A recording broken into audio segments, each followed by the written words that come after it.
بسم الله الرحمن الرحيم. السلام عليكم ورحمة الله وبركاته. وادي سلامي دمانتين حوالي وين مال والبؤات جوكتان.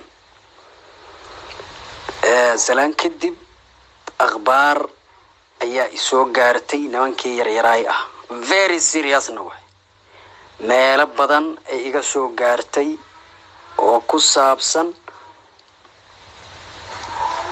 dhibaato aan laga soo kabsan inay soo wadaan nimankii oo qaraxyadaas waxa loola ciil qabaa degmada Maxaas.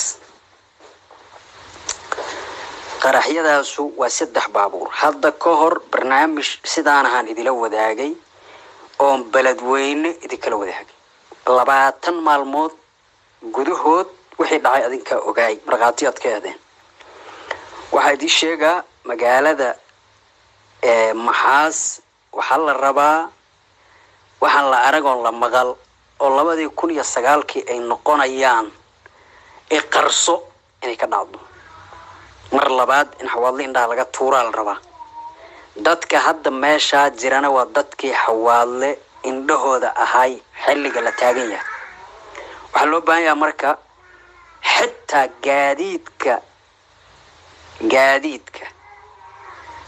gaadiidka la raba in lagu qarxiyo Maxaas waa laga shakinaa maaha. gaadiid laga shakinaya maaha.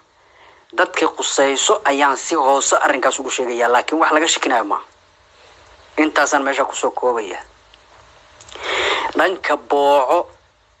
dhanka booco jiinka webiga isla maalinta ay xagga dhibaatada ka geysanayaan ayay rabaan dhankan kalena intay aroortii soo gudbaan inay waxa joogo ay xabad ku bilaabaan. dhagaha hal furo dadii oo warka digniinta oo la sheegayo si dhab ah loo qaato. haddii ay ku jiraan shan asgar oo yaani ama ciidan saraakiil waa ku jiraan wahuba haddii ay ku jiraan marka asgar yahay waajibkiina gudta.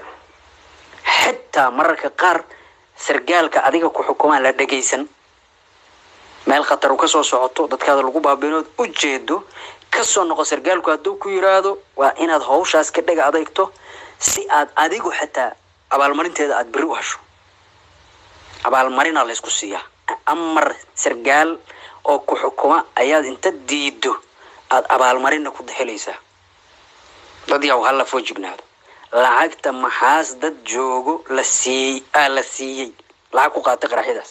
dad caawa Maxaas joogo ayaa qaraxyadaas lacag ku qaatay. waliba lacagtaas cadadkeeda waa lagu maqayaa leema sheegin laakiin waa lacag faul aqliya waay.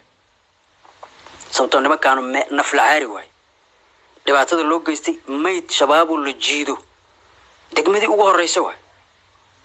degmadii ugu horeysa baawur lagu daba xiro la walfiyo la soo duubo social media la geliyo bisha ugu horeysa degmadaas lacagta ragga ku qaatani waa la soo helaa. birina ayaga in lagu dhex jiidaa la rabaa. hooyada yaa dhashay abartay luuqo ka soo baxay anoo ila dhashay ma jirto in la jiido waay. wax kasta oo cadeynana dadku hadday ilbax yihiin indhahooda shanta laga soo dhigaa. waa salaama.